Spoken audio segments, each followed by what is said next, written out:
let's start with a question from Trisha. Okay. And Trisha is basically asking, let's see before okay, if there's any. So Trisha is basically asking, do I really need to allow my subscribers to reply to my email marketing, my marketing emails? All right. And basically because she's lamenting that it's going to add a bit more workload, but because now she has to respond to those emails. Okay. So Trisha, here's some, what you call that? Uh, some benefits, okay, of doing so, right? So let's start from a simple angle of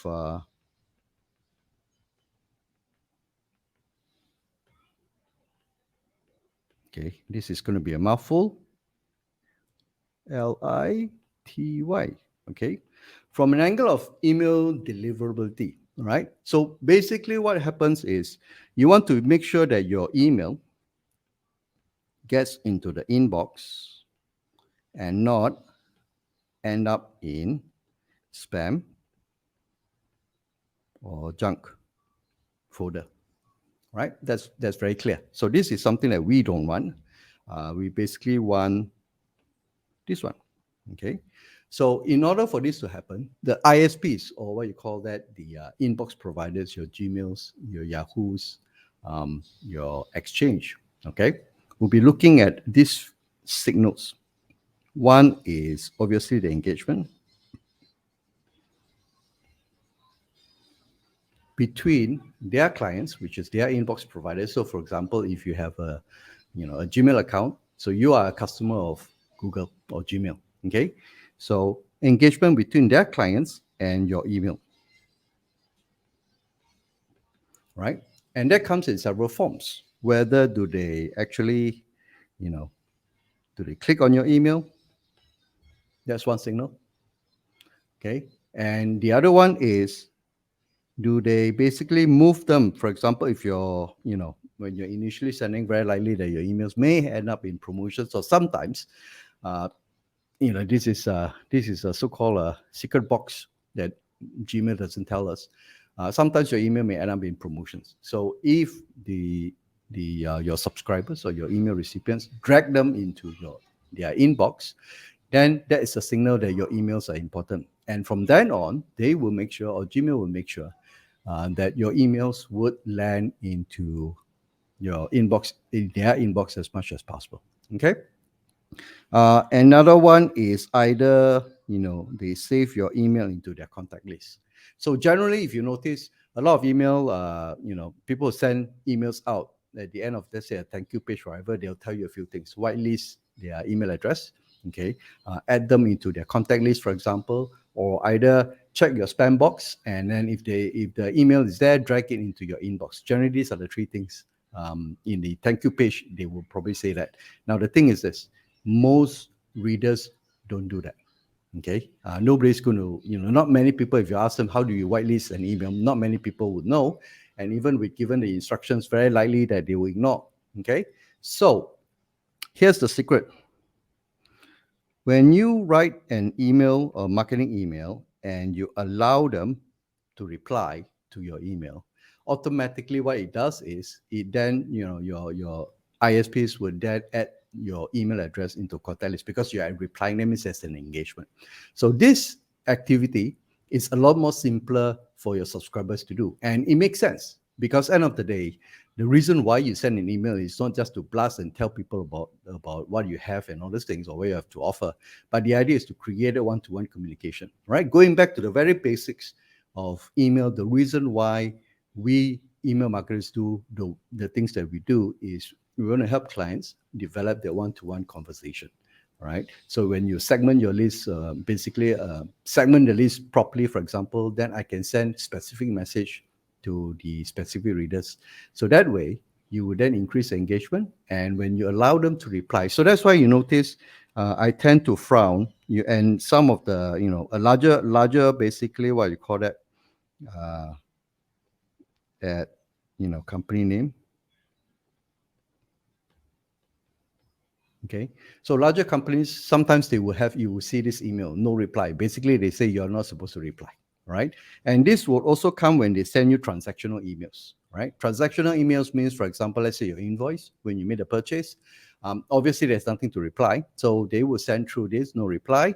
Or for example, if let's say you forgot your password and you request for a password, so those are the so-called transaction emails, which would then basically be useful if you have the no reply. But generally speaking, if you're writing a marketing email and you're trying to convey your offer and you're trying to basically convince your readers to take action, for example, I would strongly advise you to allow them to reply. And in your email copy as well, you can also encourage them to reply, right? So sometimes when you do your nurture sequence, for example, and you have a point of view that you want to share, and then you can then ask them, for example, reply and with their own opinion. So then that allows that two-way conversation. So it's great for your business and it's even greater for your email deliverability. Okay, so that's one. Now, from a business standpoint, okay, so that's for the technical side. So from a business standpoint,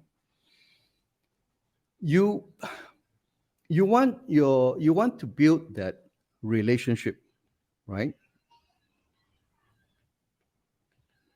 with your audience. All right, which is why if in my introduction, what I do is I help customers or my clients basically build deeper relationship with their prospects and also their customers, right? So you want to build that relationship. That's why you do email marketing in the first place, right? It's for you as a channel, an exclusive channel between you and your subscribers and your customers or even your prospects. Okay, because if you broadcast on social media, it's for everybody. So they could be your customer or they could happen to land into your page without any context, for example.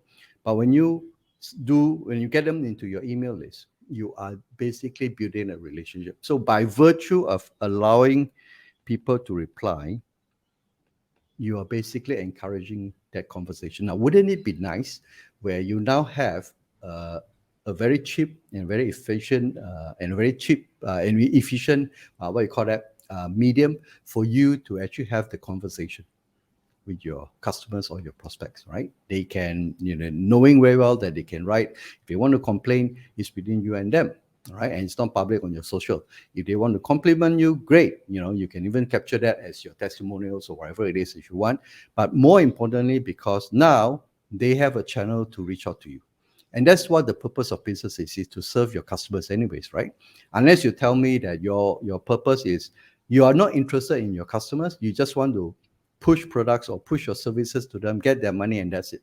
So if that's the case, then better not to do email marketing. Just run offers, run ads, spend tons of money, and then basically get them to buy and basically not have that relationship moving forward. Because then what you will do is you'll be on the hamster wheel trying to find new leads, trying to get new customers, but you don't even nurture or basically grow your relationship with your existing customers, right? You can't resell, you can't upsell, you can't do much. But by virtue of having this email and allowing them to have this conversation with you, you're actually now the next time is you're building that know, like, and trust at a deeper level, and they have this loyalty. You're trying to build that loyalty with your audience.